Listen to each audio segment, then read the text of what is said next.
Au domaine familial de l'Épinay, la cuvée 2021 a une saveur particulière.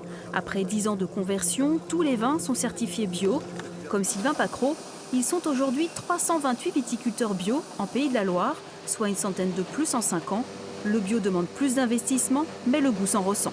J'ai envie de dire, il y a un peu plus d'âme, beaucoup plus de travail, plus de personnes qui s'en occupent, plus de salariés. Nous, depuis qu'on est passé en bio, on a embauché une personne en plus sur l'exploitation et on est également à la recherche encore d'une autre personne.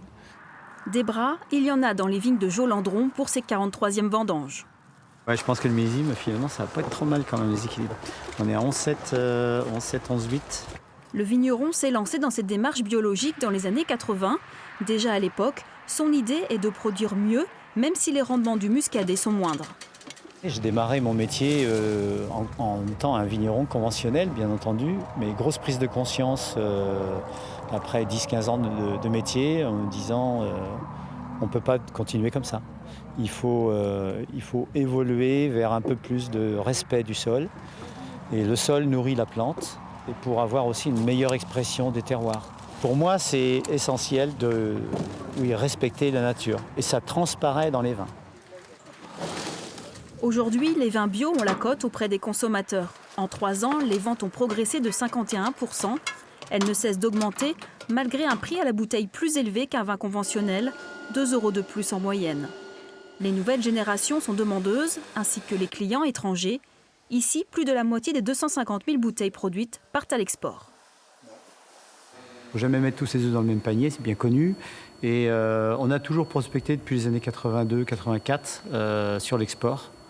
Donc aujourd'hui, on a 50% export, à peu près 50-52%, ça a tendance à monter, et à peu près 48% en France, sur le marché domestique. Chez Sylvain Pacreau, le label bio a aussi boosté les ventes directes. Tu veux le goûter, non ?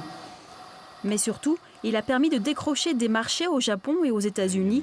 Pour le vigneron, ce label est l'avenir de la profession. Je pense qu'on a entre 10 et 15% des vignerons qui sont en bio. Et tous les vignerons qui s'installent aujourd'hui et qui seront présents dans les 15, 20, 30 ans qui viennent, beaucoup sont en bio. Un consommateur qui est à l'autre bout du monde, en fait, la labellisation AB, Organic Wine, ça lui parle forcément. Avec près de 5000 hectares, la surface viticole bio des Pays de la Loire a progressé de 59% en 5 ans. Un bel essor.